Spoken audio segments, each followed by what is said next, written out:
Lords, thank you. First, both teams have found the covering letter to the order itself, which we will get to at some stage. I think when neither of us are quite ready to email it. It's not a question of needing submissions on it, it's just a question of having it for good order's sake and seeing the whole picture. Thank you. So I'm going to be relying mainly on the skeleton argument for the remaining submissions, so hopefully that will help us get through it. Just in answer to the points about why evidence wasn't called before the First Tier Tribunal.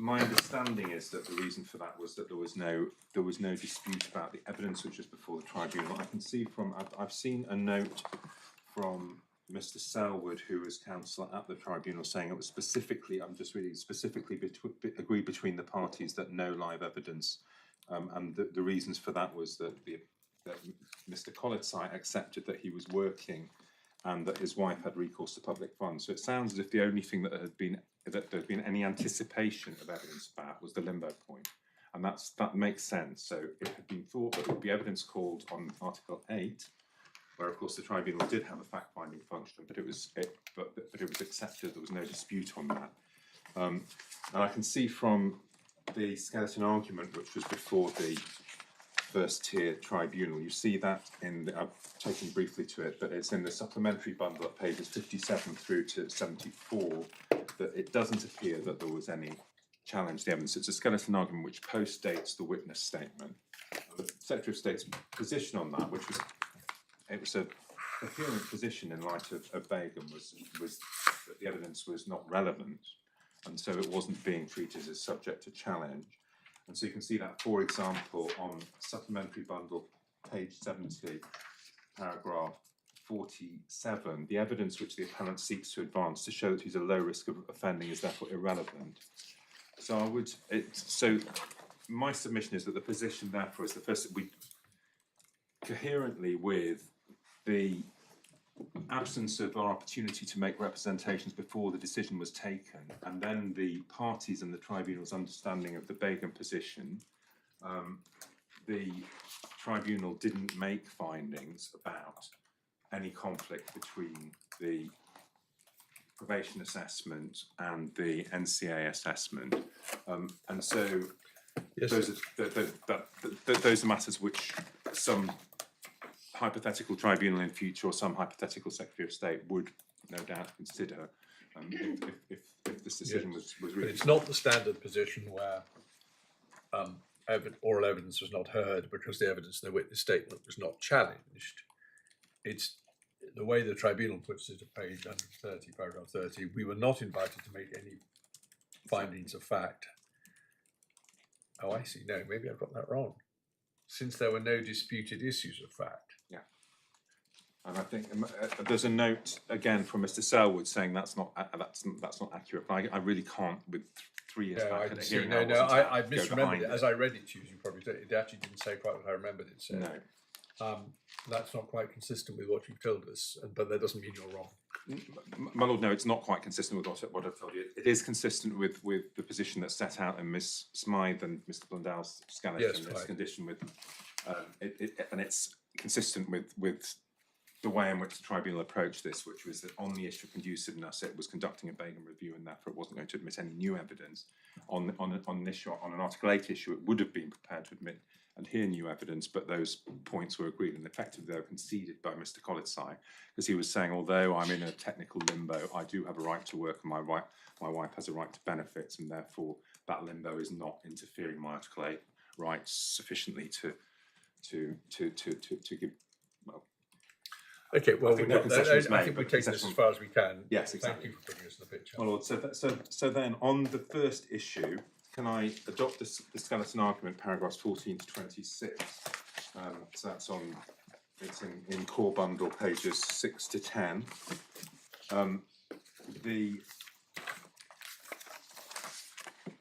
You've been taken to the decision. But sorry, which paragraphs? I brought it loose.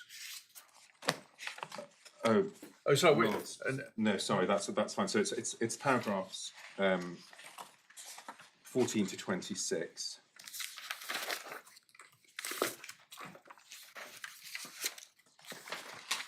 Yeah. And on the, just going back to the decision itself, it's in the core bundle, you've already been there, the core bundle pages 250 to 251.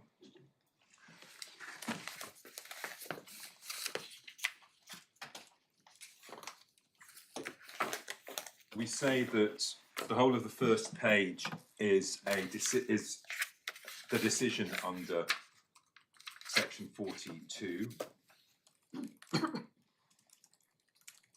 and that the crucial passage is really in the first paragraph. I've decided to make an order. This is because I'm satisfied it's conducive to the public good to do so. The condition precedent leads directly to the decision. We accept it on page 251.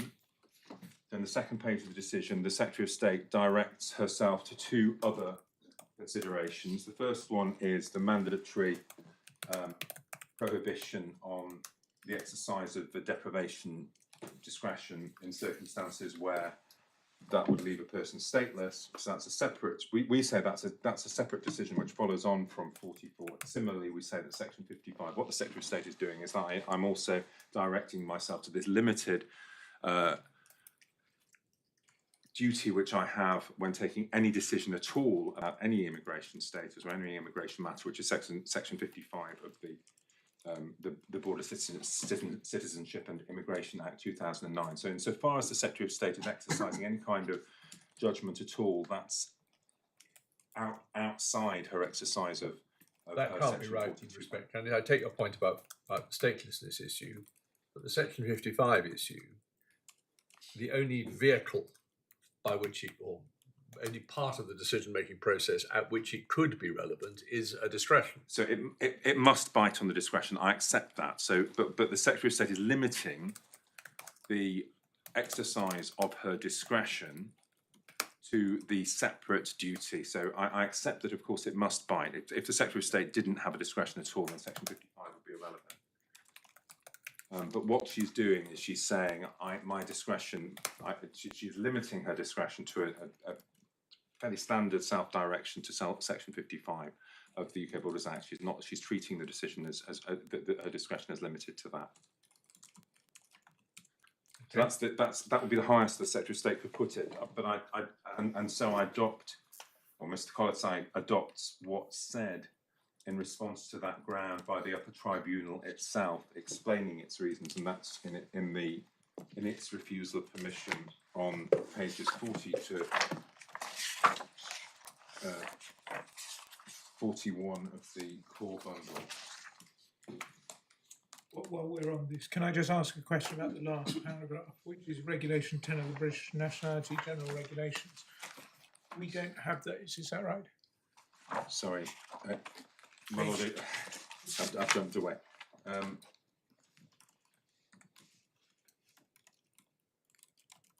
My lord, no, we don't. We can look those up. Well, only to the extent it engages with any of the grounds of yes. So if you're absolutely right, of course. In case that provides any requirements for a valid notice, I don't anticipate that it will add or subtract from anyone's arguments here. But we'll certainly look that up. We'll try and do that. Thank you. Before we finish today. Thank you.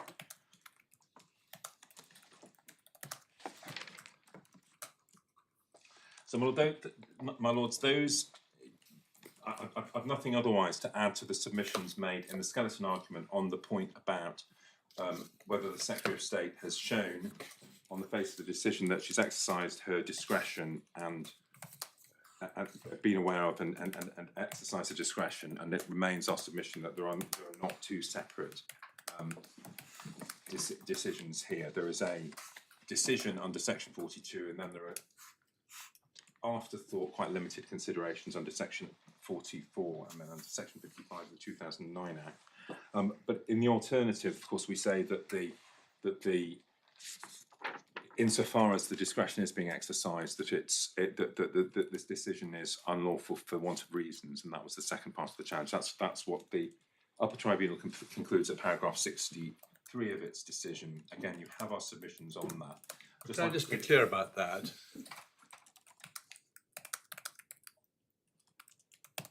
Of course, on ordinary public law principles, any decision must be adequately reasoned, and maybe there's a specific obligation here to give reasons.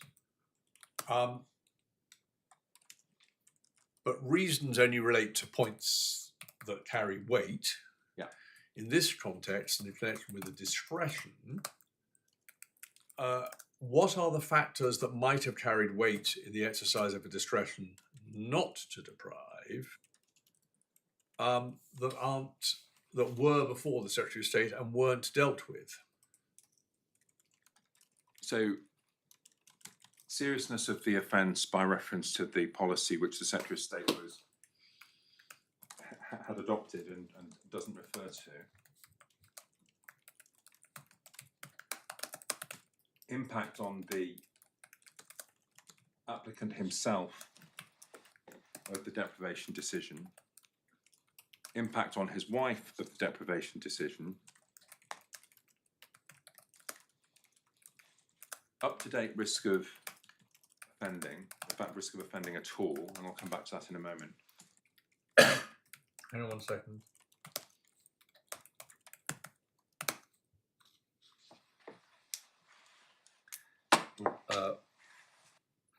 So what was the one you just said? He's just lost. Sorry. It dropped down to your left foot. Sorry, I wasn't too busy sorry, writing. A lens has just No, gone. I just saw it drop out. You got it. Yeah. This may be Missed the drama in court. Have you are they broken? I have a lens has dropped out of my glasses, and I'm sorry, but no, if they have broken, that's quite good. Isn't it? can you manage without them? My lords, I will. Oh yes, Well, it's happened that. before. I'm really sorry. I'll come with a spare pen. Thank you. There we are. At least I was able to see to find them. My lords, I'm so sorry. I've completely lost my thread. No, sorry. I had asked you what were the questions that should have been addressed in the reasons relevant to the exercise of discretion. So- You've given 3, of which you've given, I think, 4. Yes. And I had got lost after the 3rd, which was the impact on his wife of the And then it was up-to-date risk of offending. Yeah. Up-to-date risk of offending. Yeah, okay.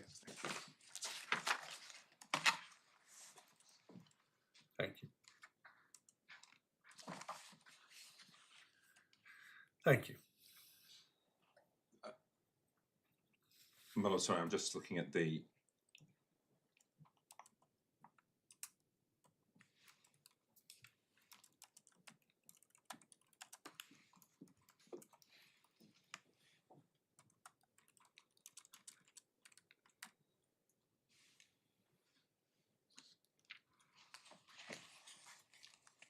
So sorry for that pause. Yes, can I just then take you to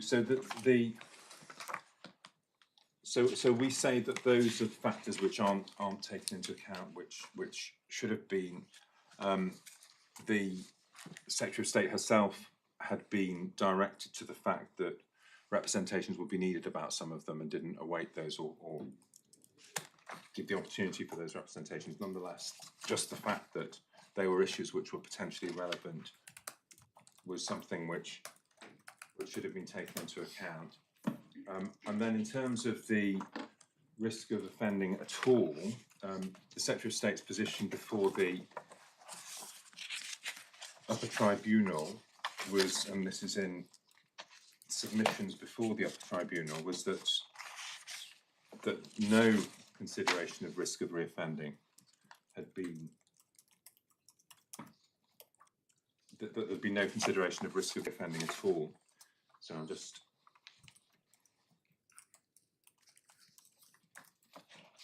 So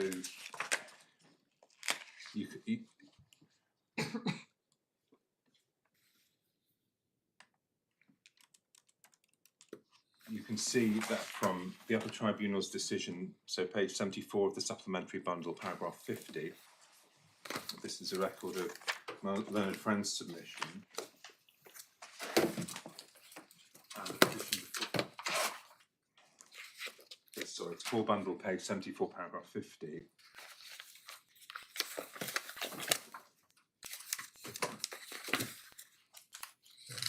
Yeah. Which it was, so the Secretary of State's position before the Upper Tribunal was that the respondent hadn't taken the NCA risk assessment into account at all in making a Sorry, decision. which or page? that- Which page are we on? Page 74, paragraph 50, my lord, of the core bundle. Oh, sorry. I thought you said the supplementary bundle. You did say the supplementary bundle. Did I? That's what I'm saying. That'll probably be why. So there's the position before the First Tier Tribunal was if we looked at anything, we were entitled to look at the NCA risk assessment, which was based only on previous criminality. Before the Upper Tribunal, it was that we didn't take it into account, or it was given little weight. I'm not obviously criticising anyone who's making those submissions. I'm just it is an indication of the fact it's impossible to know what was or wasn't taken into account from the decision. And that goes to our argument that there is an absence of reasoning.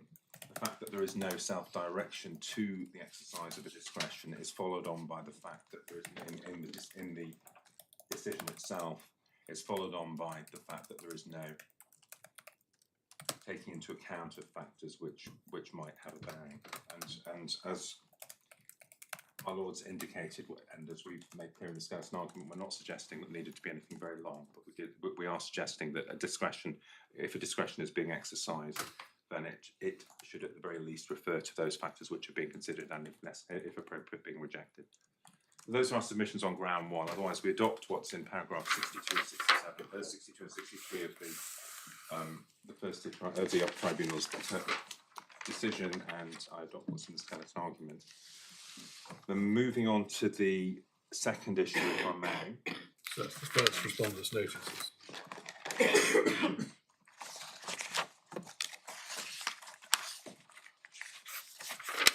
So here, I'll adopt what's in paragraphs 28 through to 44 of the skeleton argument. That's pages 10 to 14 of the core bundle.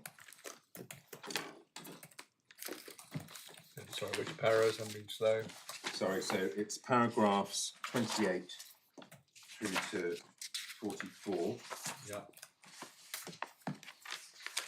And we've already traversed most of this anyway in this morning. What I would like to emphasise is what we've said at paragraph 35 of the skeleton argument. So the guidance or the principle set out in the Bank Mellet case, which is cited and applied in Balajagari, that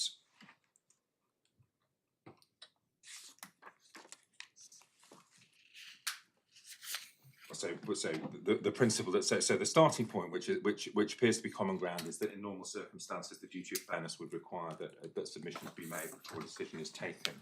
That can be disapplied if the statutory provisions expressly or impliedly provide otherwise. Well, that hasn't been done. Or alternatively, in circumstances where the power to be exercised would render it. I agree this isn't how it's put against you, and it probably doesn't work, but forgive me if I'm putting to you something I put in the morning. On one view, the scheme of 45 and 40A is that the Secretary of State gives the decision, though doesn't make the order, gives reasons and tells you can appeal. And the implication of that scheme is that is the opportunity that you have to put your case as to why you shouldn't be deprived.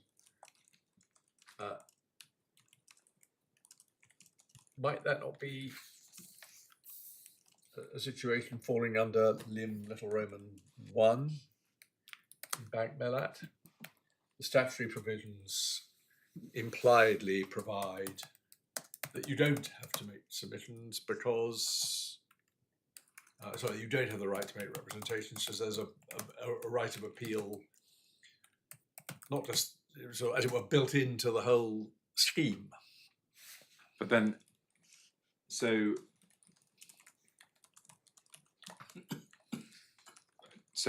my submission would be that the statutory provision doesn't impliedly provide. It certainly doesn't expressly provide that, and we said it doesn't I know it impliedly doesn't provide expressly, that. but I'm talking about impliedly. Yeah, no, of course. But it's no different from it. So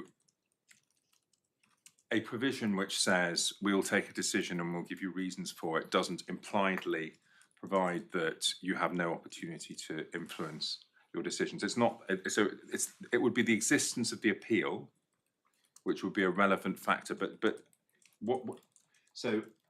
I'm just trying to remind myself, under the old regime until the 2004 Act, anyway, the old immigration decisions regime, 2014 Act. Yeah. 14 Act, thank you.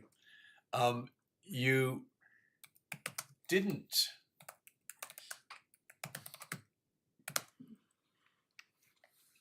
take a typical asylum decision. Well, I suppose you would have been interviewed. Well, yes. Trying to think of other forms of immigration decision. So, well, the feel that I have about those things, but it's all faded away rather, was that in practice you never challenged a first instance. You never challenged the Secretary of State's decision on the basis of some kind of unfair process, because that was all wrapped up in the appeal, which was a full merits appeal. yes. But that's a different question. So that doesn't mean that the statute disapplied the. So You would say even then there was a right to to make representations first. It's just that it didn't normally much matter. It was more. It's just that exactly that stepping back, it didn't matter. Well, you may well be right. I just wanted to think that. Because otherwise, if my lord's right, then any provision anywhere which provides the right of appeal, I see that. impliedly removes your right to make representations beforehand, and that would be. Maybe I'm overstating that, but that seems to follow from what you've said.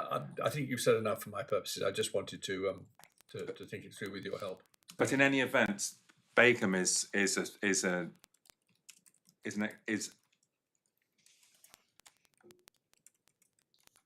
what the Supreme Court does in Begum is it interprets that statutory provision. It interprets the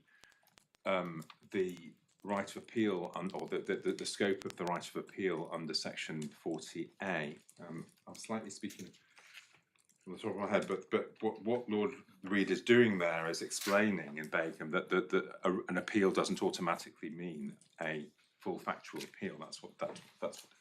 So he. Yeah. So.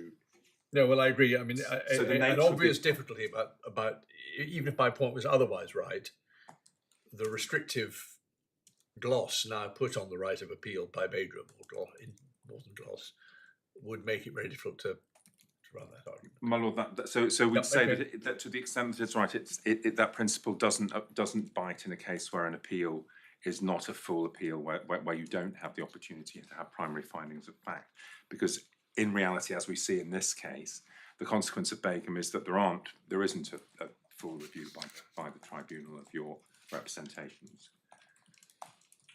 And a public law review of the decision of the Secretary of State would ordinarily, not always, be confined to the material that was before the Secretary of State. My lord, absolutely. Which would generate an inference that the representations ought to be before the decision. Yeah.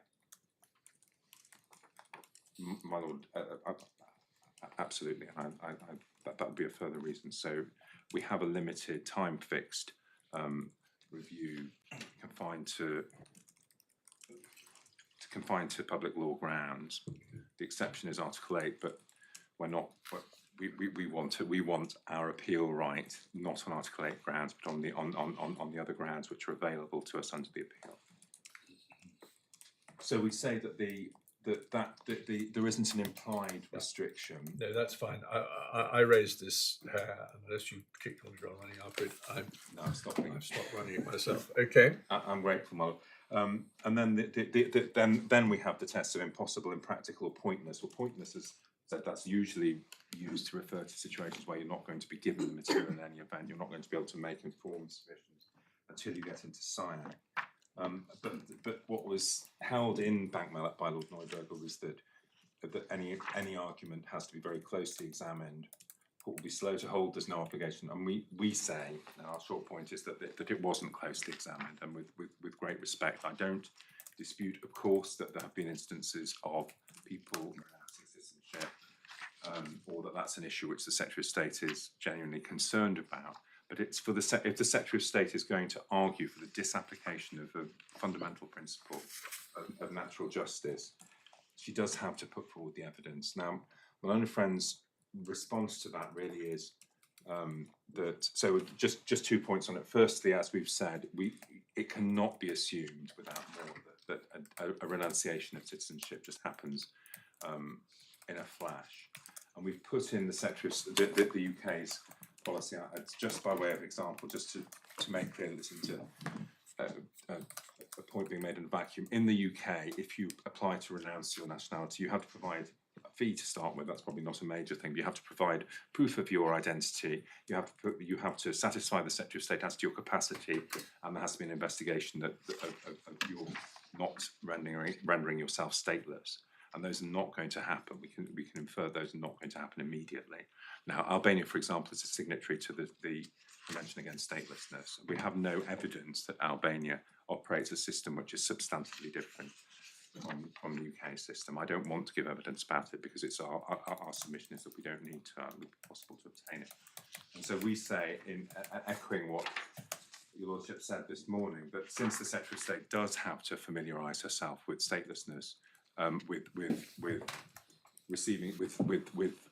the nationality law of the country of a person's dual nationality, in any event, it would not be unduly onerous for the Secretary of State to have to look into what is the process for renunciation. Of course, if she can put forward evidence that renunciation takes place very quickly, or that it has effect as of the day you make your application or something like that, then no doubt that would justify that might justify a removal of the normal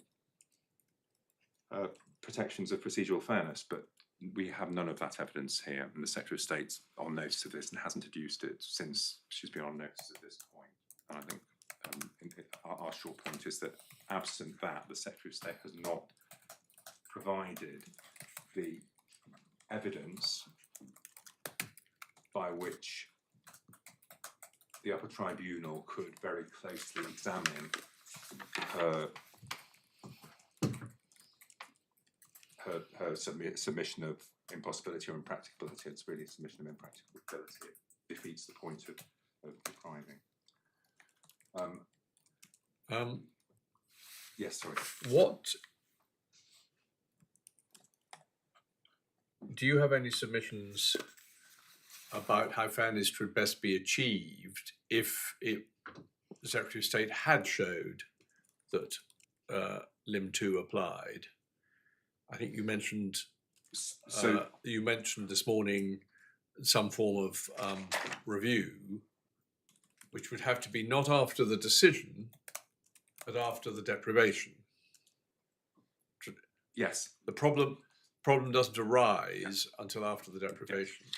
So if the Secretary of State wins on that point and establishes that there is good reason not to give the opportunity for submissions beforehand, that will be on the basis that she does give notice and then make the deprivation order immediately. She deprives that she's entitled to do that. It has to be, because that's her concern is that someone remains with dual nationality, is therefore able to renounce their UK nationality. Yeah, it's only worth doing if you concertina the decision of the deprivation order. Exactly. Yeah. My lord, yes. So what we've suggested, obviously the remedy, which would be a full remedy, would be a non-Begum substantive appeal where you can make all your submissions before the tribunal anyway. you would have the loss that you would be without citizenship for that period of time, but you could no doubt apply to expedite your appeal, and we wouldn't dispute that in the same way as a full factual appeal is a remedy for an unfair decision about asylum. In most cases, I don't want to be absolutely global about that, but in most cases, unless there's an unfairness that went to the material that was before the Secretary of State. But in general terms, a tribunal which stands in the shoes of the decision maker it remedies any pre-existing unfairness. Certainly in this circumstance, I probably shouldn't put that as broadly as that, but in this case, it would have done. The fallback position is the one that we refer to in paragraph 44. It's obviously not as good because it involves a decision maker who's already made a decision being asked to change their mind, and for the reasons that the court, I think, set out in Cherupin, that's never quite as good, but it would mitigate the unfairness of not being able to make submissions beforehand. There's certainly no consistent practice of that being done in the tribunal. Sorry, just tell me which is the case you just mentioned. Terrapin, did you say? Sorry, it's Cherupin. It's C-A-R-O-O-P-N. C-H. No, C-A-R. I think I pronounced it wrong, but it's C-A-R-O-O-P-E-N. Oh, Terrapin. Yeah, Yes, you're right. Yeah, it's yes. yours. Yes. So I'm sorry if I pronounced it wrongly. But, I forgot we covered this ground, but if you say so, I'm sure you're right. so the court in that case considers different types of supplementary. Sorry, of course we did. Yes, it was about. It's basically all the case law about subsequently provided reasons. Yes, Quite the same point. it's not quite the same, my lord. No. So the you're making a more general point that the Secretary of State regularly in immigration field reconsiders and makes a different decision. My lord, yes, absolutely. With obviously, if it's a different decision, different reasons. Yeah. Yes. I mean, in a case slightly more unusual, but a decision to deprive someone of their citizenship, there's an implicit power, you would say, to restore it again. Yes. Query whether retrospectively, but anyway, to restore it again. That's being considered by the Supreme Court in the case that's linked to U3. I think that the argument was heard on that last month. What the consequences are of withdrawing a revocation or having a revocation overturned. So revocation of what? Of citizenship. So sorry, you said yes, I see. Yes. Deprivation. Deprivation. Sorry. Yes. Okay. Right. So that, assuming you can do that, that would work. If you can't, it wouldn't work. And we're going to be told the answer by the Supreme Court. Is that right? The Supreme Court's going to is considering the answer to the question: what happens if a deprivation is set aside, a deprivation order, or if an appeal is allowed against a deprivation order? But we would assume that the Secretary of State has the power to Yes. I mean, again, this wouldn't have arisen in the old days because in the old days, all you would do is you'd set aside the decision. You wouldn't have to set aside the deprivation order as it wouldn't yet have been made. So this is a problem that's only arisen in the last few years. Can I just check with Mr. Hodgetts that he doesn't know the answer? So restoring, there must be a power, mustn't there, just to restore citizenship. We don't have chapter and verse on it. We proceed on the basis that the Secretary of State would have the power to renaturalise people. Just reconsider the decision. Reconsider the decision. Because administrative decision making doesn't usually result in somebody becoming functus officio as though they were a court. Yes, that's so. Yes, that must be right, mustn't it? So simply to withdraw the decision and decide. Again, I'm sorry to be fussy, to withdraw the order. Yes, my lord, absolutely. You are, that's.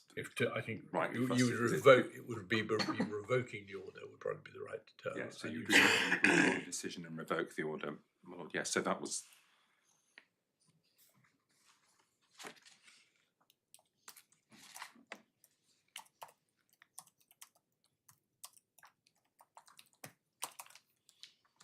So we identified the possibility of. Mr. Hodges reminded me earlier on that in the current First Tier Tribunal rules, for example, there are now provisions for automatic reviews upon receipt of appeal bundles, but didn't apply in this case, and I'm not aware of them applying in deprivation cases generally. So of course it's absolutely right that the Secretary of State. What rules are those rules? So it's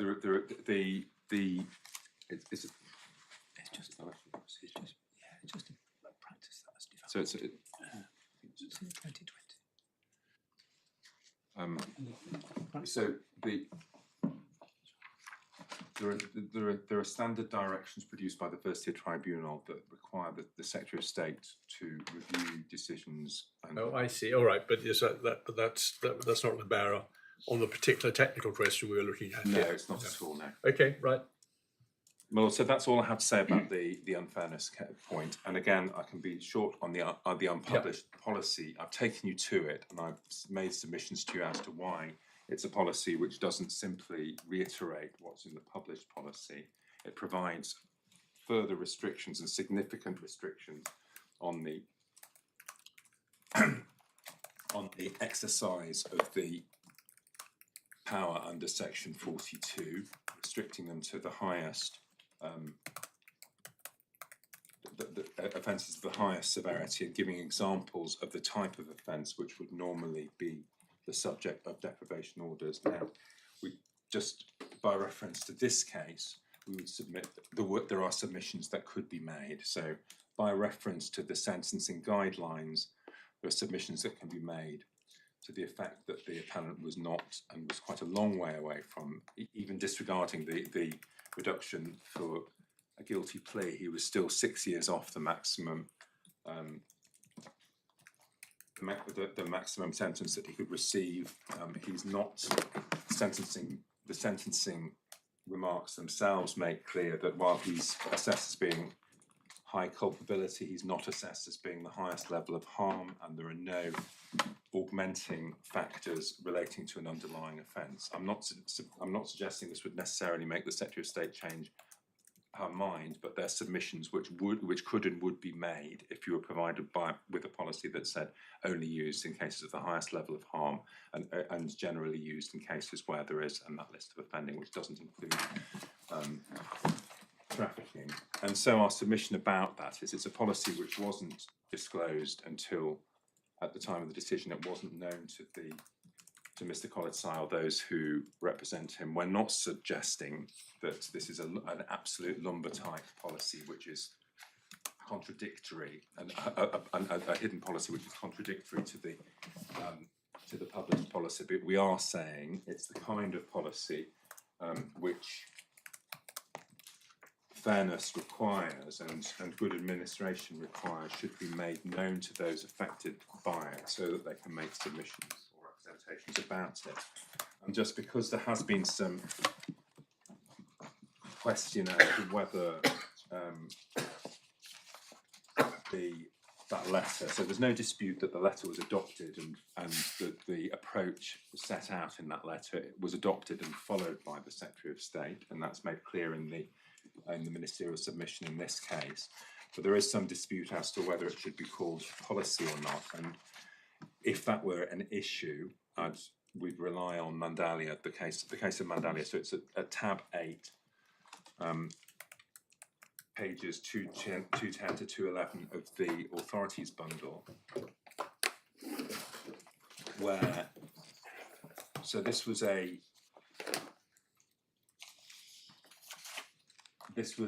unpublished policy, in this case about unpublished policy, but in identifying the need for unpublished policies to be made available to a person affected by them, the Supreme Court, Lord Wilson, approves what was said by Lord Justice Laws in Nadaraja, and he refers to a public authority issuing a promise or adopting a practice which represents how it proposes to act in a given area. And we're simply saying that what the Secretary of State has done by receiving and then approving this ministerial submission is adopted a practice and approved a document which sets out the practice which represents how she's going to act. That practice needed to be put before the Secretary before Mr. Kolicaj, and the failure to do that, or the Secretary of State's errors in relation to that policy are twofold. Firstly, the failure to put it before Mr. Kolicaj meant that he was unable to make submissions about it until it was too late. It's just a reinforcement of our fairness point. And the second is that the Secretary of State herself doesn't appear to have applied it,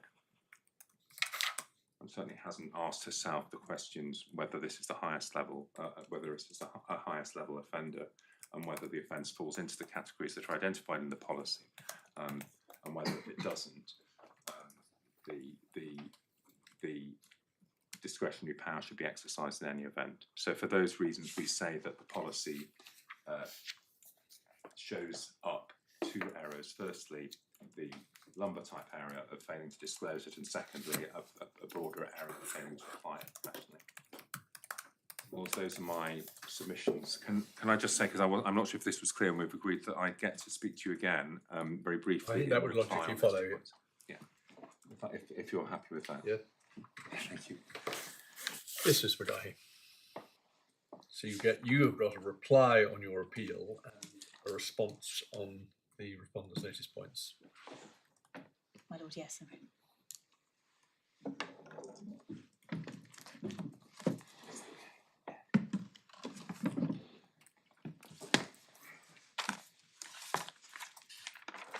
My lord, on the question of the Secretary of State's appeal, there are two issues. Firstly, whether the Secretary of State can be shown to have exercised a discretion, and secondly, whether she gave inadequate reasons, which is the Upper Tribunal's fallback alternative.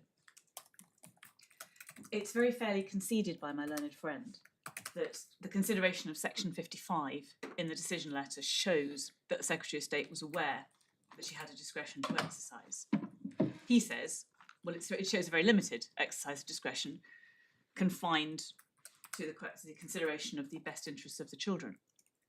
But the key point in my submission, my lord, is that she knew she had a discretion and was exercising it. The criticism made by the Upper Tribunal is that there was no sign in the decision letter that the Secretary of State was aware she had a discretion at all. And in my submission, that's clearly wrong on the face of the letter. The fact that there was specific reference to the Section 55 exercise of discretion cannot be taken to indicate that the Secretary of State thought she didn't have a discretion in respect of anything else. It was part of a wider consideration, which is why I started my submissions by saying this letter should be considered as a whole. I take the point that under Section 42 and Section 44, applied to Section 42, the Secretary of State may not make an order for deprivation if to do so would make the individual stateless. And therefore my learned friend says this isn't really an issue of discretion, she's considering a statutory prohibition. The word is actually may, but I think in reality it has to be interpreted as must. But what the Secretary of State has to do is decide whether she is satisfied that an order would make a person stateless. That is a consideration.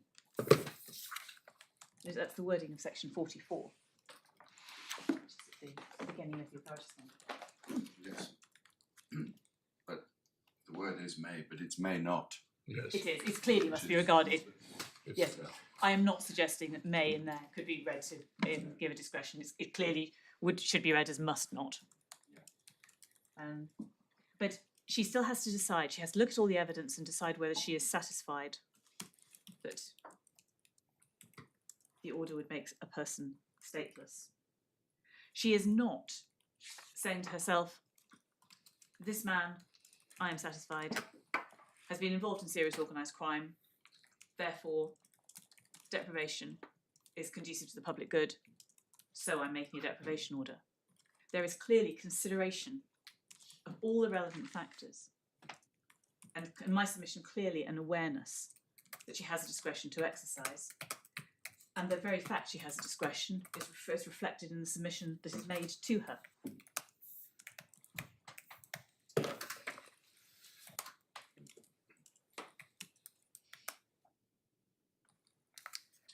And also that brings me then to the alternative, which is the question of reasons being given.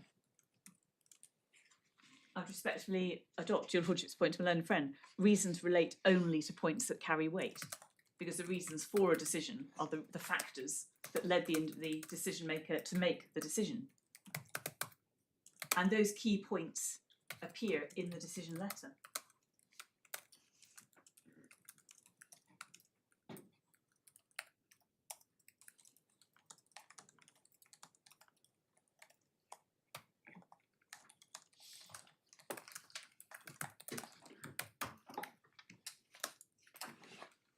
There is undoubtedly a heavy focus on the nature of the offending.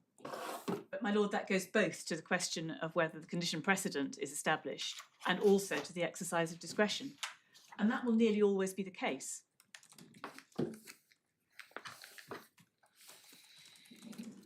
Or certainly in very many cases.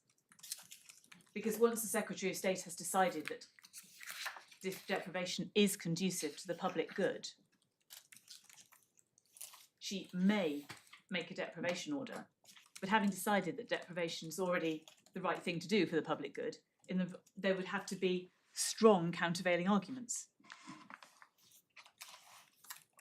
And in my submission, the fact that the Secretary of State has not spelt out the splitting of the test into two does not render her decision unlawful.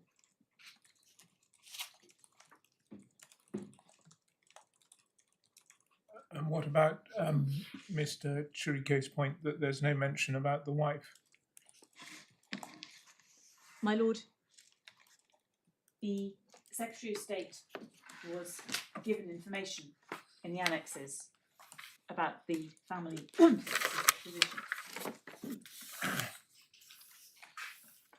And my learned friend... She was, but she didn't deal with that in the reasons, and there's a statutory obligation to give reasons. My lord, yes. In my submission, that should be interpreted as a statutory obligation to set out the reasons that led one to make the decision. If there are factors to which the decision maker has given little weight, there is no obligation to set them all out. It's a bit more complicated than that, isn't it? Because if there are in the situation countervailing factors, A fortiori if they've been raised beforehand, but the procedure followed here didn't allow that to happen. If there are strong countervailing factors, you've got to explain why you attach little weight to them, or at least say I put them in the balance, but they're outweighed by the public good, which is in fact exactly what she does say about the children. She does, my lord, but my submission is that a decision is not rendered unlawful by a failure to set out all those factors to which little weight was given, because again, that would impose an absolutely extraordinary burden on decision makers. The point of the decision letter, surely under section 42, must be for the individual to read the letter and see why. What are the factors that have made the Secretary of State make this decision? A distinction could obviously be made between the position of the wife and the position of the children, because the position of the children by statute is a primary consideration, the welfare of the children, whereas the position of the wife isn't. Is not. But although the Secretary of State has in fact been assured in the submission that the position of the wife has been carefully considered, because she's an Albanian citizen but a mother of British children, and the Secretary of State has been reassured, don't worry. Okay, but don't step from one point to another. This is a point about reasons, in which case what appears in the in what she's been told is really irrelevant, isn't it? My submission, no, my lord, because it shows why the consideration of the wife was not a key reason. Her position had been considered, and the indication given that she would be given leave to remain, so that there would be no chance of British children being left without a parent entitled to remain in the UK. So she was not a significant factor.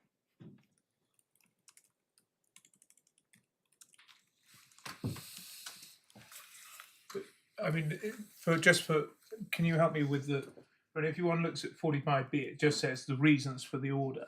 But one of the reasons might be you committed a terrible crime and you should go. But you might have thought the children would be a counter-indicator, but actually your wife, who's only Albanian, is now going to get leave to remain. So you might have thought that that was part of the reasoning. Well, it's another supporting factor, my lord, and perhaps one the Secretary of State did not consider it necessary to include, because it would not really have assisted the respondent to know that there were even further factors in support of the decision. Thank you.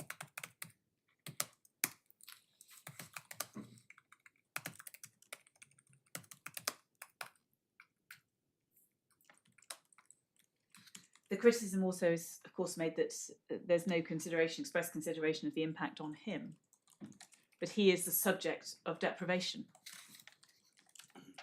He is the individual who, as a gang leader, has been responsible for laundering nearly £8 million to Albania.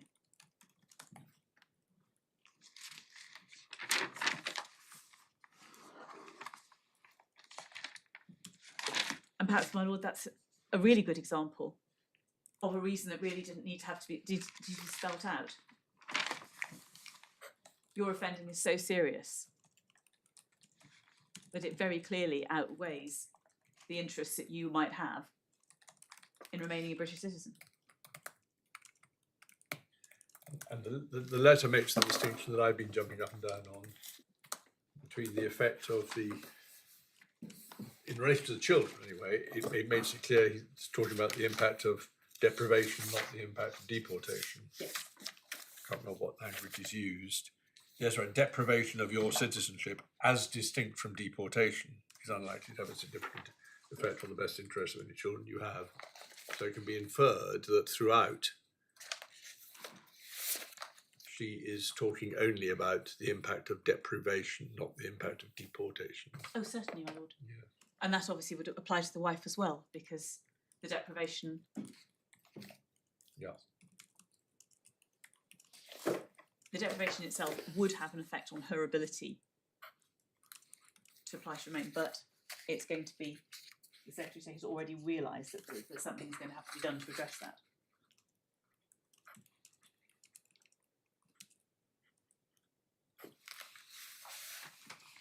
The criticism was also made that there was no reference to the seriousness of offence by reference to the unpublished policy. And that's the Fiona Johnson policy, the Fiona Johnson minute, which we say is not a policy at all. It is simply a commentary on an existing policy and gives an example, non-exhaustive examples of serious, high-profile offending. This is like it does say, isn't it, that we're only going to apply it to cases of the most serious and high-profile cases within the organised crime category of cases, and that's something that's not in the published policy. My lord, it is simply a commentary on it. The published policy is serious organised crime. And on any view, I would submit that this comes into the category of the highest harm. He's the gang leader. It's £8 million and he continues.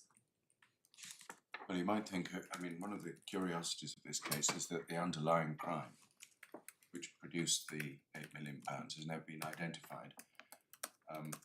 And you might think that whoever's doing that, whatever it was probably at a higher level of harm and seriousness than the person who's merely laundering the proceeds.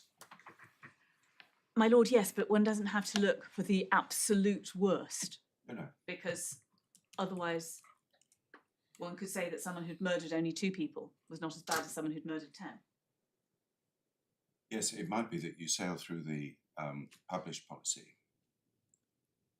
but questions start being asked when you look at the unpublished, as you would say, advice of Fiona Johnson as to whether this case really fits within that. It is, my lord, no more than advice. to the Secretary of State as to the way in which the policy is being implemented, and the Secretary of State is referred to that document. It's an oddity in a way, isn't it? It says it's okay about the published policy. For many years, the published policy was not in practice being applied, or at any rate, was not being implemented. A decision is now made to implement the published policy, but only in very serious cases.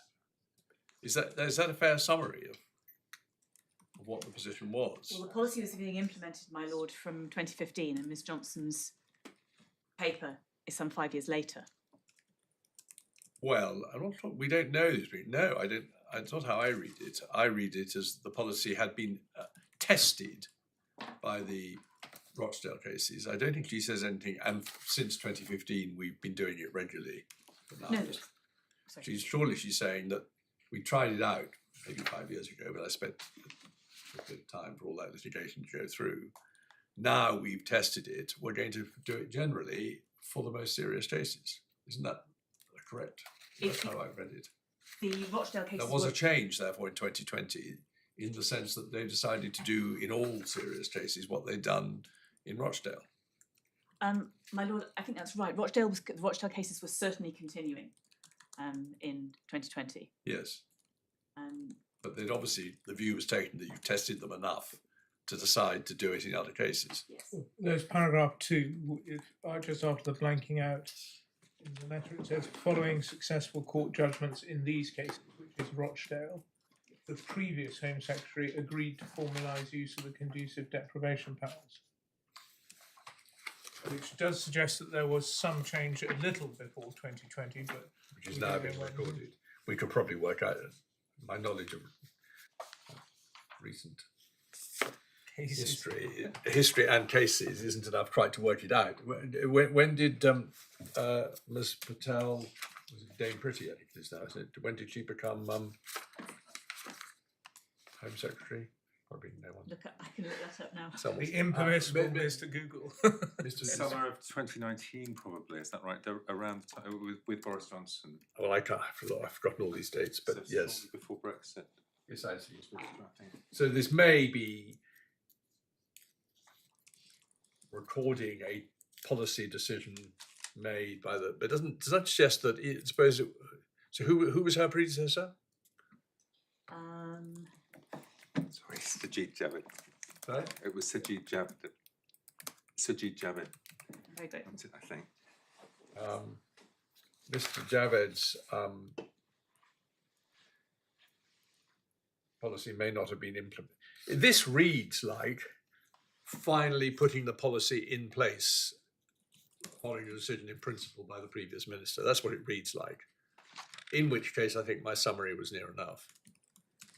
It almost certainly is. The only reason I hesitate, my learned friend and I were both involved in the same case, and my learned friend asked for disclosure of all cases where this policy had been applied, and the disclosure wasn't provided, and I am not sure whether it was confined only to Rochdale cases.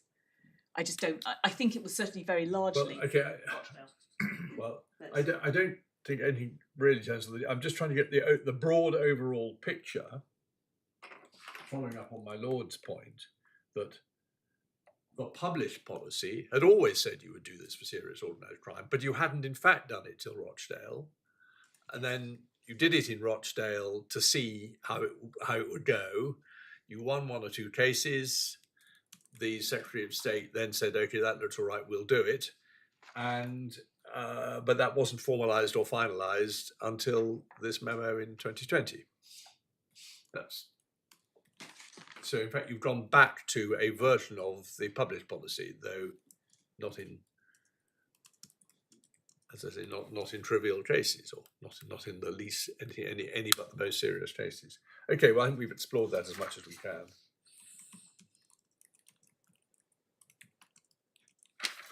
We've probably rather lost sight of the point you were making. I'm afraid so have I, my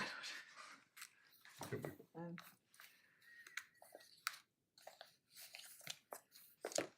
My point, my lord, was simply that this decision is not rendered unlawful by a failure to refer expressly to Ms Johnson's minute in the decision letter. Right. Anything else on the appeal?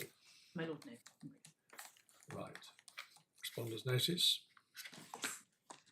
2 points. Firstly, dealing first with the right to make representations and procedural fairness. The Secretary of State's submission is that the Upper Tribunal was right for the reasons that it gave, which I won't go through again. My learned friend referred to the case of Hassan, where the Upper Tribunal did find that there was an unfairness in a failure to give reasons in one of the Rochdale cases. My submission is that Hassan, which is at tab 21 in Authorities 2, it's one of the authorities held up candidates.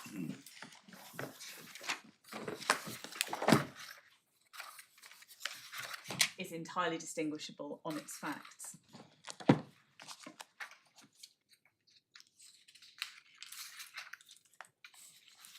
The key facts appear in the factual background, which is page 2, paragraphs. We only just take it very briefly. The only passage I can recall I've noted us being taken to was the statement that represent that paragraph 9. That the appellant wasn't given an opportunity to make representations. Was that the basis on which the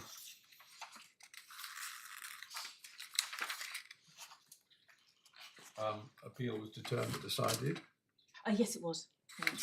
Okay, you're going to take us to those passages. Either I didn't note them or we weren't taken to them. The factual background is set out at paragraphs 4 to 8. I agree. I didn't take you to them. And it's not in dispute that the facts are fairly distinguishable. We referred to the fact that there'd been a delay, and I can't now remember for what reason you took us to them, but it's up to you, Miss McGahey. They were referred to for a very narrow and self-contained tangential point, I think. Then very briefly. But yes, okay.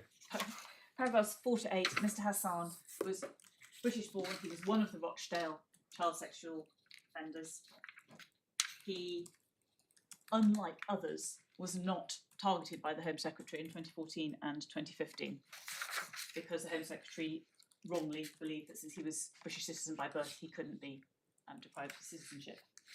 So by the time the Home Secretary got round to serving a deprivation notice in January 2021, essentially his co-defendants had already been through the courts.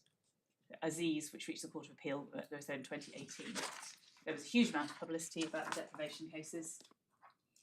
So realistically, if Mr. Hassan was going to try to renounce his citizenship, he'd had the opportunity to do so. And then the discussion is, and the decision is at page 14, paragraphs 35 to 36, which refers to the delay. And on those grounds, the Secretary of State should have given the opportunity to make representations. But what do you say to the fundamental point, which is you've got to have a chance to make representations because the Secretary of State won't know things that he will know.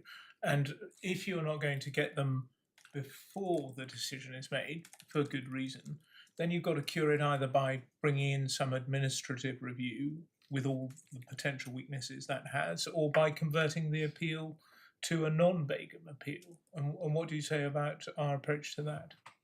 My Lord, my submission is that the right of appeal does, the existing right of appeal does provide procedural fairness. I accept that in some instances it is limited by Begum, but When you say in some instances, I was going to distinguish between Article 8, which it generally would be, the ECHR well, challenge. Begum, the one thing Begum doesn't do is challenge the well-known existing position about Article 8. Yes. And But everything else, it says, is pure Wednesbury. it is. But in the overwhelming majority of cases, the information that the Secretary of State does not have but that the individual has will relate to family and private life. What about the policy to deprive? So he, regardless of whether the Johnson memo is policy or not, he might want to say, well, I know you think it's really serious, but look at all these factors. But he can't say that after the decision because that's taking into account matters which weren't before the Secretary of State. So when can he say that on your analysis? My lord, he could bring a challenge if it were irrational to conclude. Well, it might not be irrational, but especially if you didn't know about it. I mean, that's the point, because you're looking at the Secretary of State's decision-making at the time. Certainly not irrational not to take account of anything you don't know. But if you don't give them an opportunity to adduce it before them, that's why it's the procedural fairness point. My lord, it would be irrational if there were key information that the Secretary of State should have taken into account but didn't, and that surely would lead to a tame-side challenge, because the basis of the challenge would be because it would have to be objective. You knew about this offending, you didn't get the judge's sentencing remarks, or you didn't consider properly exactly what I'd done. You took a global view and you didn't say that I was responsible for the £8 million. And in that way, a challenge on public law principles could be expected to succeed, depending on the particular facts.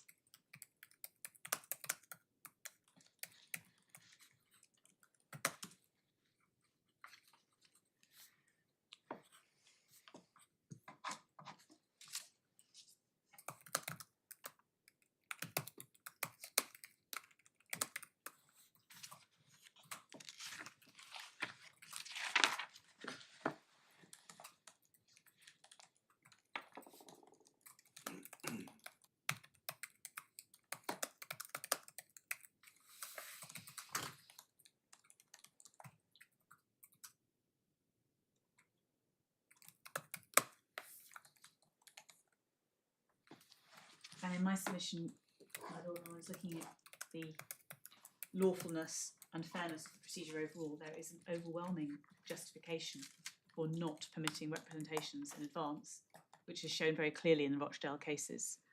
And I don't need to ask your lordships to turn to it now, but we've put in the bundle the case of Kayum and Armin. It's a page of the relevant passages, page 503 and 517. Could we disrupt it? So, of the authorities bundle, maybe. 503.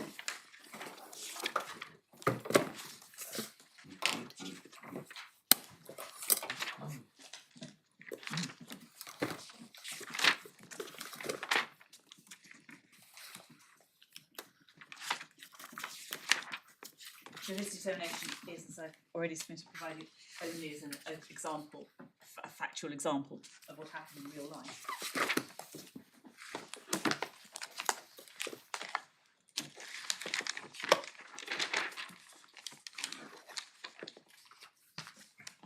So I've taken one of them as an example.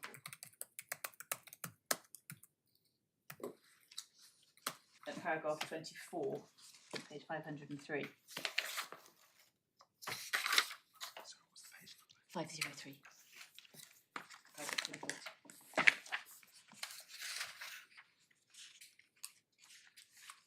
A certificate of renunciation of Pakistani citizenship states that AQ has applied for a certificate of renunciation as a citizen of Pakistan and has been assured citizenship of the United Kingdom upon the renunciation of Pakistan citizenship.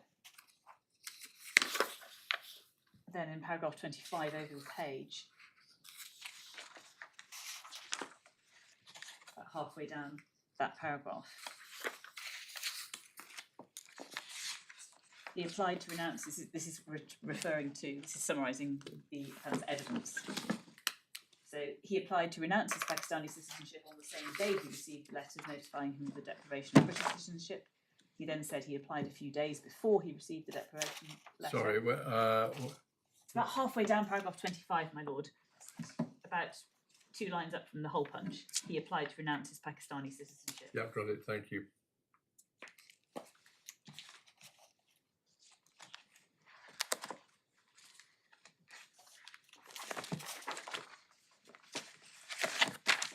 Yeah. And then the rest of that paragraph just deals with his varying and inconsistent explanations as to what he'd done and why.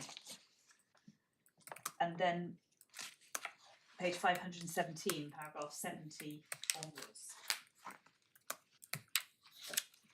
The previous page 516. That's where it starts at paragraph 69. The tribunal addresses relevant findings. Yes.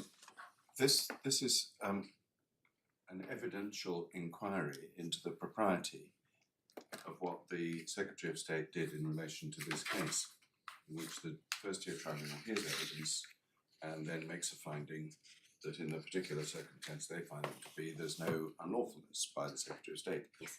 None of that's happened here. Not No. a single word has been said at any stage about why things have proceeded as they have in this case. That's a bit odd, isn't it? My lord, the Secretary of State has adopted this practice since the Rochdale cases. I use this only as an example of what happened because your lordships can see from paragraphs 70 to 74 how many complicated arguments there were about over-renunciation and how you could undo it and whether it was obtained by fraud. And your lordships asked this morning for more information as to how this developed. I have instructions, but I don't have it in evidential form, but I can tell Well, the point court is what I that think. nor did the FTT or the Upper Tribunal. Or actually the Secretary of State. I mean, she presumably does know about it, but there's nothing in the briefing papers. Why are we going to ask you to decide this now and make an order without hearing the representations? On the contrary, the briefing paper said you will be hearing representations. My lord, my understanding is that following the Rochdale cases, it was a recognised practice within the team making the conducive deprivation decisions that this very tight timetable. Shouldn't the Secretary of State have been told that? The Secretary of State is told in terms there'll be the opportunity for them to make representations. And yet she was also being told, well, I'm not sure, was she, I can't remember, was she told that the deprivation will occur within minutes after your decision? She's been asked to do both, wasn't she? She's been asked to do both. So She may or may not, depending on how often she had to deal with these cases and what she'd picked up, she may know that there was a practice of not telling them anything in case they renounced citizenship, but that she certainly wasn't briefed about that. Indeed, what she was briefed about implied the opposite.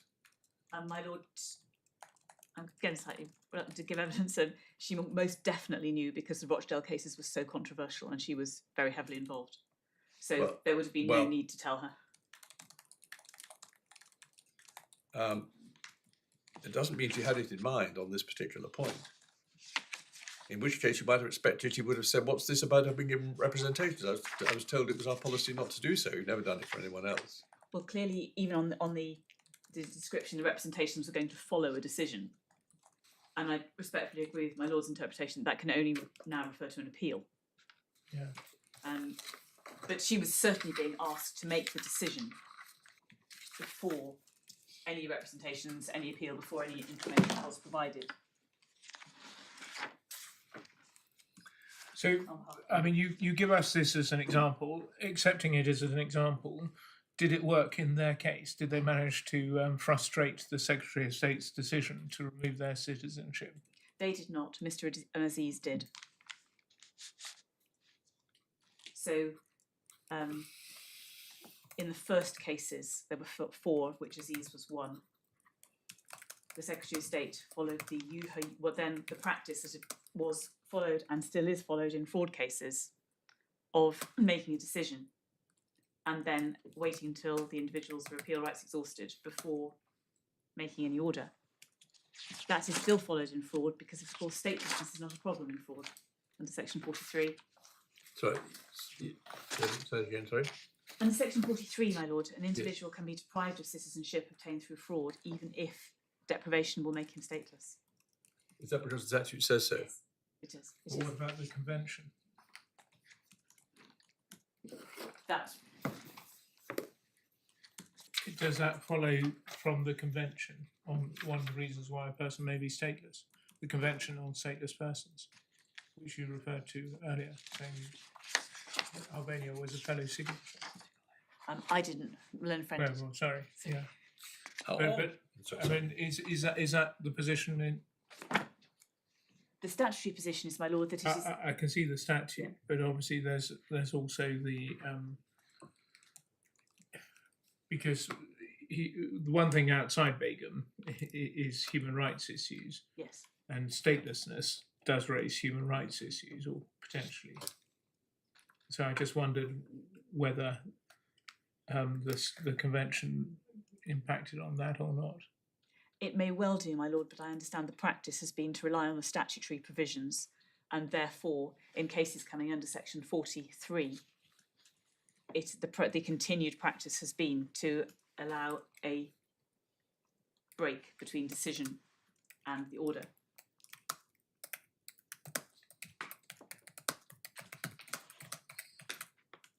So is this a fair summary of your position, that because of these problems caused by the Rochdale defendants, one of whom managed to get it to work in his case, this approach has been adopted, and it's not so unfair because really there's not very much they can say anyway? My lord, it is not unfair because for the policy to work, for it to be effective, the ability to renounce before an order is made has somehow to be removed. well, better to say, well, actually, it depends, you can put it different ways and more straightforward way, but you could say it is unfair, but the unfairness is trumped by the necessity to make the policy workable. My lord, the Any Secretary common State- lawyer would say it's unfair to have an adverse decision made against you. But it may not be unlawful, because to have an adverse, I didn't finish my sentence, have an order made against you without any opportunity to make representations about why it shouldn't be. But it's not always unlawful, because sometimes there may be a reason in greater good why that has to happen. My lord, yes.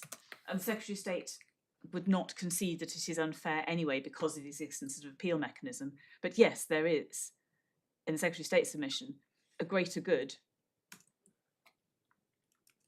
If you're going to run an argument like that, though, haven't you got to justify it in front of the court that has to determine the question of fairness?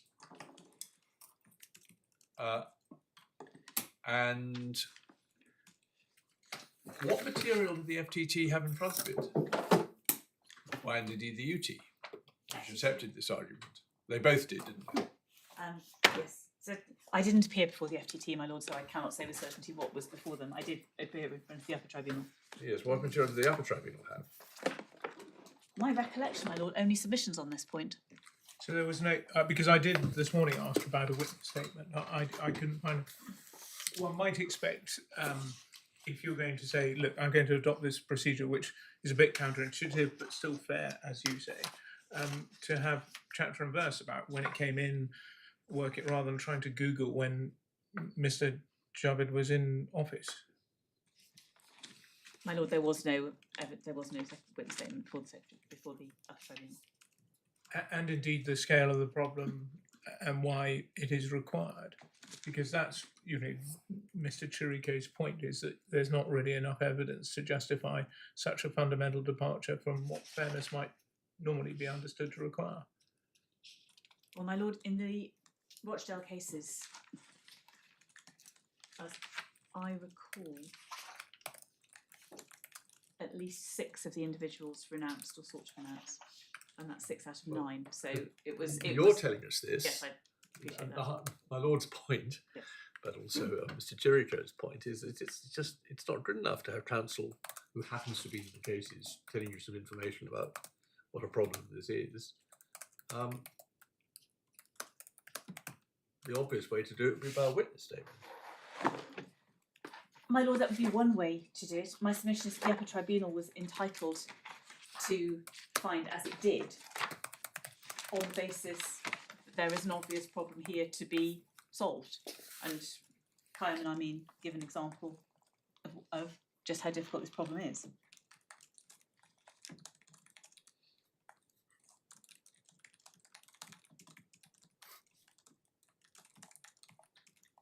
And such a witness statement would not only say how serious the problem was, but would also, one would expect, address two other matters at least. One,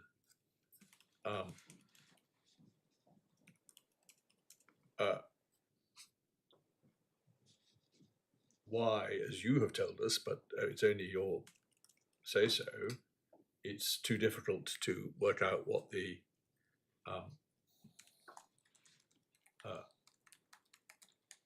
policy about renunciation of asylum in, or the law about renunciation of nationality, in Albania is.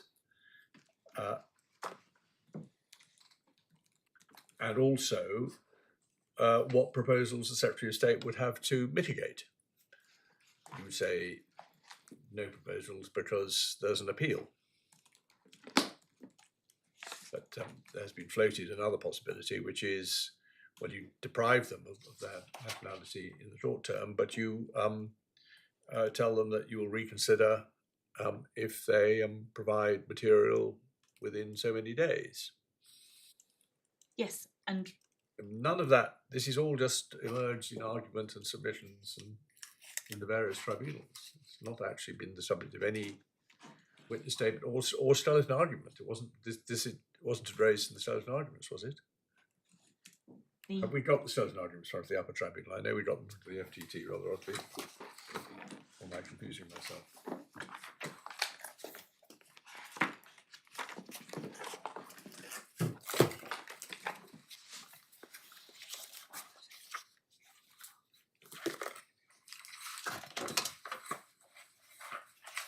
don't think we have.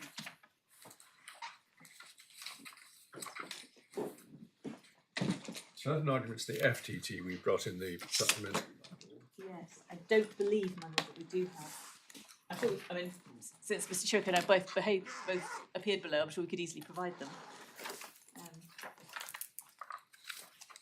Yes, I don't think there was any detail in the skeleton argument.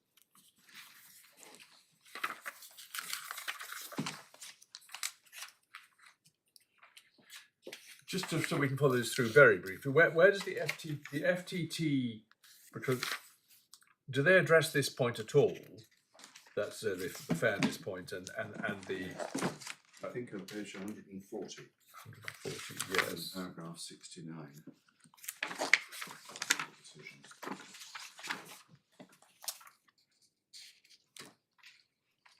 Yes. You don't say where that comes from, but it may. And I haven't checked the skeleton arguments. It may be in this slide argument, and we don't know.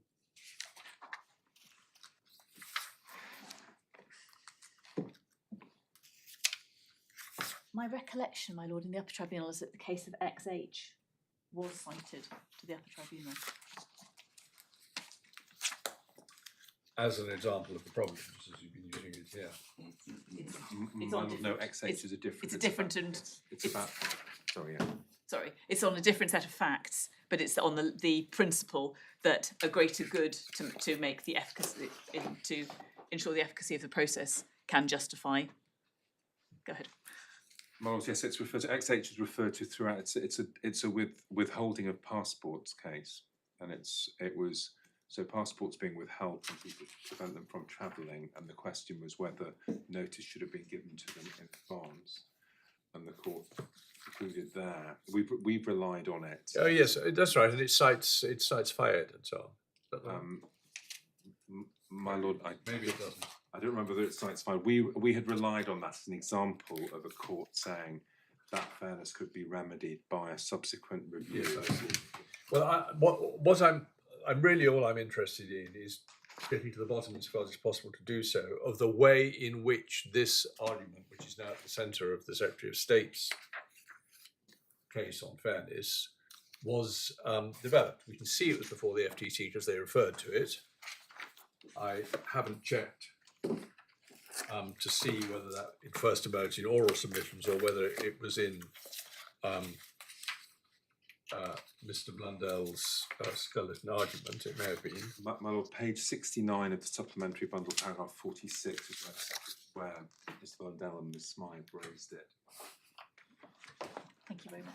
Sorry, I got that first. Yes, that's fine. Yep. So it was fairly raised in skeleton arguments in the FTT, and the FTT dealt with it. Yeah. And I've got no particular reason to think it wasn't raised in the skeleton arguments in the Upper Tribunal. Yeah, I'm sure it was. I'm sure Well, that being so, really, what this is about is whether it's enough for a point of this sort to be made by way of council submissions, or properly.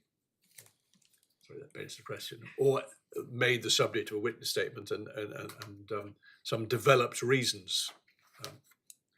Right. Well, I think we got the material in order to decide that point. But your submission is the way it was done here, namely simply by the tribunal being told that this was the problem and the Secretary of State had decided this was the way out of it, is enough. Oh, yeah. Can I just ask you one final question on this point, on the issue of fairness? At the time that the submission was made to the FTT, which was March 22, Chimi and Chicheri had not sort of worked their way through the system, or had they? Well, I think Chicheri had and not Chimi. I think from recollection, I think that we were post. I made a note of the dates of all these decisions.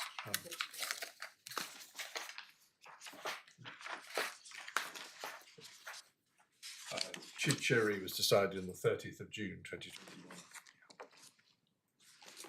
Because one can understand, right? You've got to act, and therefore no representations before I make the decision. But it's very difficult to see how it still can be fair when part of the process is an appeal, but everything is to be judged on what the Secretary of State knew at the time. Subject, my lord, I suppose, to retain side argument. To a duty to inquire, because if the Secretary of if there was something the Secretary of State should have made herself aware of.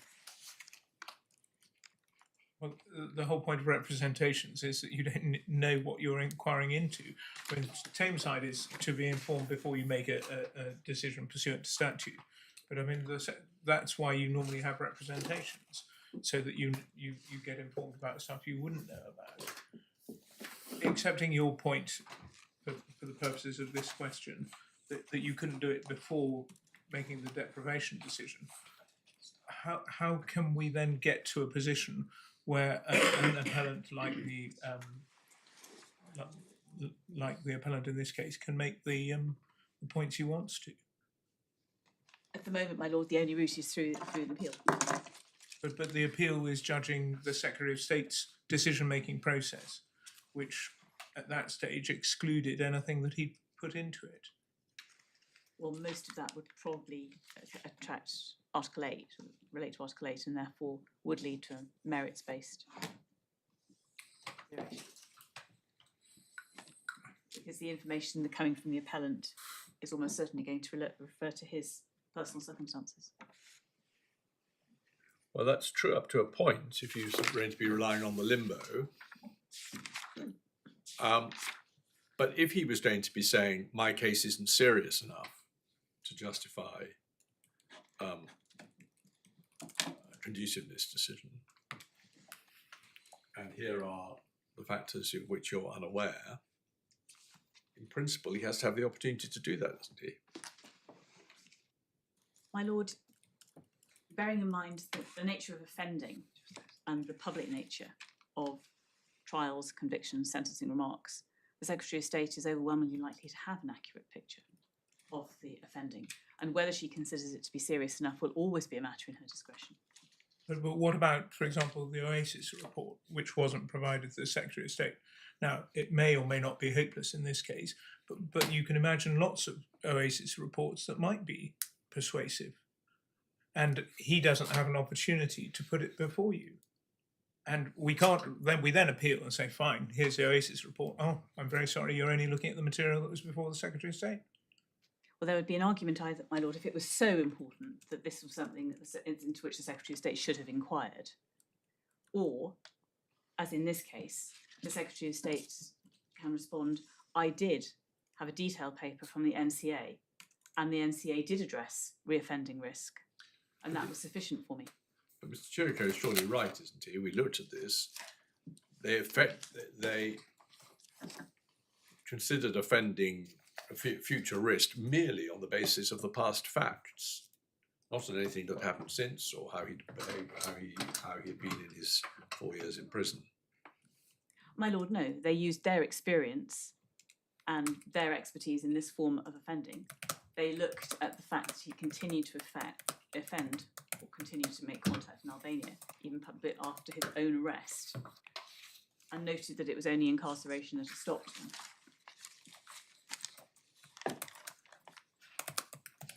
It is a matter for the Secretary of State to decide what information she wishes to have in front of her before making her decision. You can imagine cases also, not this kind of case, but particularly where there's been a significant passage of time, where the claimant has, particularly in a case that might be marginal, has done particularly good work in the community. These cases are exceptional, but you do see them, and they go into the balance, a particular balance on something like conduciveness. And Secretary of State's not likely to know that unless someone's been given an opportunity to say, I actually got an OBE last year for my work in the children's unit, or whatever it might be. Rather exaggerated, rather unusual case, but you can think of other examples. My lord, yes, and it may be that in other cases there would be a case to be made out, but in this case, this is an individual who is still in prison. There is no obligation on the Secretary of State even to consider Of course, he was still in prison. I'm sorry, as I was thinking, he was still in prison at the time of the decision. Yes. And as FAM makes clear, there's no obligation to consider reoffending. At page 309 in the bundle, page 53, paragraph 53 of FAM.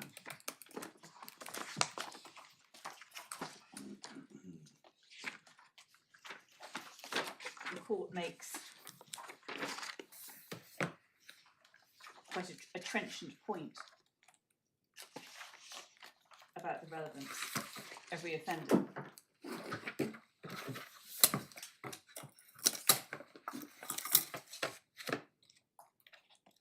The appellant's interpretation was correct. The longer the sentence and the more serious the offence, the lower the risk that needs to be managed, and therefore the greater the likelihood that is that a person will retain citizenship. That would be a logical effect. Because if you've committed a murder and you're going to be in prison for the next 40 years, your reoffending chances are very low. Equally, if you've committed a murder for a very specific reason, perhaps a domestic murder, you're unlikely to commit another. But the Secretary of State was entitled in this case to take into account the immensely serious. The what, sorry? The immensely serious organised crime in which this respondent was a leader.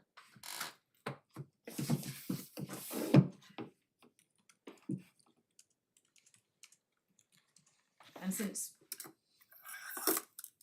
money is infinite, one could say this is £8 million. Somebody laundering £16 million would be a more serious offender, and somebody laundering £32 million would be even worse. But this is a vast amount of money and a continuing pattern of offending, and a leader of this gang.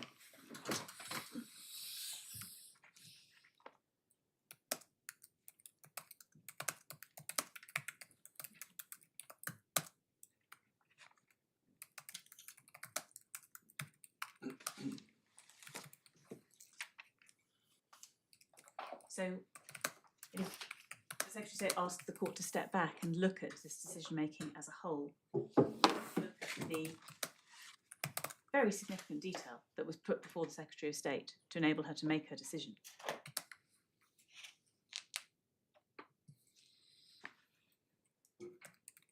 And in the Secretary of State's submission, this is a fair decision.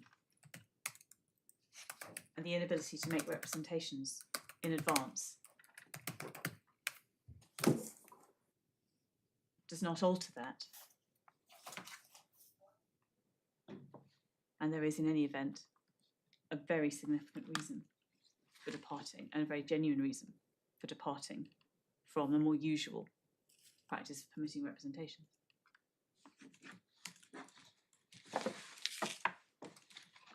Sorry, can you just go back to one point? Is there some recognised reason in the authorities why statelessness is only an answer to 40 sub 2 cases rather than 40 sub 3 cases? My Lord, because 3 applies only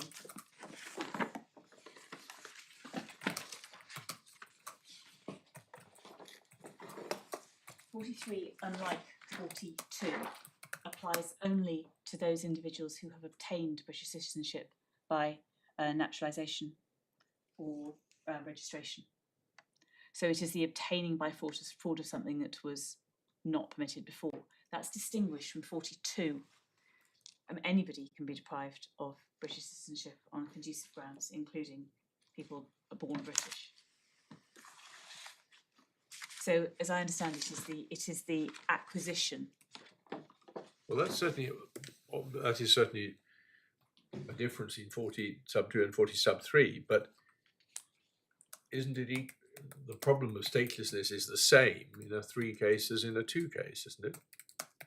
A person may have obtained British citizenship, so we must assume they had a previous one before, but they might have lost it in the meantime. Yes. So why is statelessness not a bar in either case? But the statute. So, and I know the statute says so. I was trying to understand why the statute said so, whether there's some policy thing which had eluded me, which the cases have drawn out, or which you can just tell me. But at the moment, I don't see an obvious reason why Parliament has treated them differently. Ultimately, I appreciate it has, so who cares? But I'd still quite like to know. I want to feel one understands what's going on here.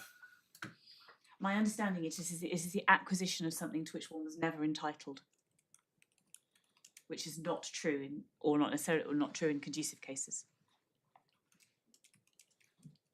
Okay. Yes, and presumably the Act is consistent with the United Kingdom's international treaty obligations, otherwise we'd have heard about that. I haven't looked at the convention, but with that in mind, yes. presumably that's the case. I'm sure it must be, my Lord. I haven't, because I couldn't quote No, it. well, But as soon as my lord says it, that sounds likely to be right. It's all we had to do under whatever the convention is. Yes, I see. Okay, well, thank you.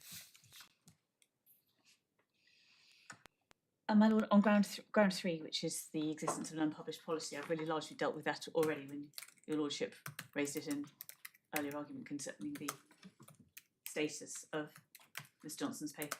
Yes. I don't think there's really more I can say on that.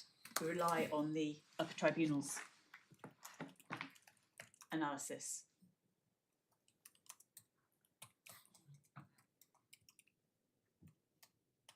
And I simply mention in passing paragraph 9 of Miss Johnson's submission, which is page 148. Your Lordship asked earlier why there was any reference at all to deportation, and she deals with that. She addresses that issue. But it's a tangential issue, my Lord. Okay.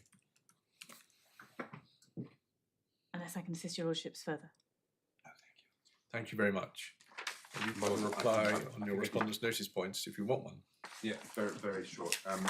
On the adoption of the Fiona Johnson submission, you can see the confirmation that the Secretary of State agreed it on page 19 of the supplementary bundle. It's in the ministerial submission in this case. I don't think It's Sorry, I'm being slow. What are we talking about? so it's whether the policy or the practice set out in Ms Johnson's statement has been adopted by the Secretary of State. I think that's probably so not in dispute that I don't need to take it. It's just by way of I reference. assumed it was not in dispute. No, that's right. It's just if you want to see the reference to it, just to provide you with the reference. It's supplementary bundle, page 19, paragraph 5. My lords, on. Can I just check because I may have on the Hassan case. The only reason that I referred you to it was because there was an explanation, or there was an investigation going on into what had happened with the Rochdale case, and that was one of the Rochdale cases. And on the other Rochdale case that you have, it's very difficult to see what happened from the determination. I just wanted to emphasise that hasn't been before the First Tier Tribunal or the Upper Tribunal either. So what has come before the Upper Tribunal and the First Tier Tribunal about the dangers of delaying deprivation has just been by way of submissions.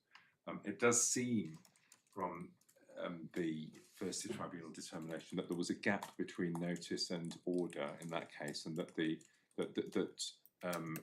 what the applicants had done in that case was try to slip in renunciation applications in between, but it's quite hard to see the dates, so I don't feel that I can make better submissions. My main submission about that case is it does show that the Upper Tribunal protects the UK against the abuse of renunciation. So we would say a factor that weighs against the Secretary of State is The Upper Tribunal protects against. the First Tier Tribunal dismissed the appeals of those two people against both deprivation and deportation. I understand just from the emails that we had while that was being put in that they were refused permission to appeal. So what it shows is that if people are going fraudulently to try to make renunciation applications to Pakistan or wherever it would be, firstly that it doesn't work because the First Tier Tribunal protects against that. So What do you mean protects against that? well, the First Tier Tribunal found that whatever had been done fraudulently by those two people didn't render them stateless. So, But that may be true on the facts of that. How is it helpful to us in this appeal to work out the basis on which they lost? In my lord, I'm simply responding to a first tier judgment that's being relied on. I can't. I suppose the main thing I'm saying is I don't really. Yeah, I see. It's not clear enough from that's even an example of the risk that the Secretary of State is relying on here, and as we've said, and as well, all we know is that it's certainly, indeed, one could hardly see a reason why it shouldn't work if it's done properly, and it did work in Aziz. That's right. Yes. So do we need to know more than that? The Secretary of State. That's what the Secretary of State is saying: is it can work, and we want to stop it happening. The fact that some people might try it and it not work because if they get it wrong or their country's procedures are different or whatever, doesn't really go anywhere, does it? I thought that what my learned friend was saying, so Aziz worked under the old system because there was the LATSI type delay in implementation until an appeal had taken place. And I thought that the point that Ms. Magai was making was that this is an example of it working of a problem arising even under the new process. If that's not what's been, so Ms. Magai is nodding. So I understood this to be being relied on as an example of of renunciation being a problem, even if you try to speed things up. And all I was saying is it's not possible to infer from this judgment as a generic problem. So I'm answering the point that I understand Ms. Magai is trying to make. The main point is still we simply don't have the kind of witness statement or investigation that we say would be necessary. Then I don't think that I didn't intend to make a concession that the Secretary of State had been aware of her Section 42 discretion. The concession that I made was that The reason why section 55, the only thing it can bite on is that discretion. I'm not sure that there's very much difference between those two, but I'm not making any concession as to what was subjectively in the mind of the Secretary of State when she made that decision. I simply don't know, because we don't have any evidence for that.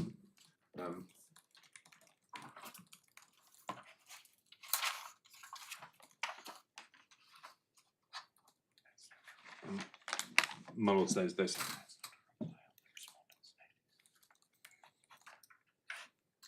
You pointed out to me that's not really a reply on the respondent's notice anyway. But anyway, doesn't matter. my lord, no, that's absolutely not. But it's a reply on something that a concession I'm said to have made, and I'm simply seeking to clarify. I apologise. It's not a reply on the respondent's notice. I've got nothing else to add by way of reply. Thank you. I've now forgotten what are the loose ends on which you were kind again to provide us with a little bit of further information. I think you were going to look at the regs and see if there's anything relevant in those. I think for safety's sake, we better have at least a link to them. The covering letter that accompanied the actual deprival, just so we get the story accurate. There may be other points, but Mr. Hodgetts would have kept a note of them all. Amended electronic bundles. The other thing we promised you amended. Well, that would. Authority. Yes, I can't say that might or might not be helpful. They'll be exactly the same. It's just to make them correspond to the ones we've got now. Yeah. My lords, yes, and I'm very grateful. My pupil has already done that, so they're ready to be ready to be served on you. So We're very grateful to her. Thank you. Right. Well, we will of course be reserving our decision. Judgments will be circulated in draft in the usual way, on the usual basis, as clarified in the Counsel General for Wales case. Draft judgments should not be circulated any more widely than is necessary for those purposes, and any departure from that may attract very serious consequences. Thank you very much.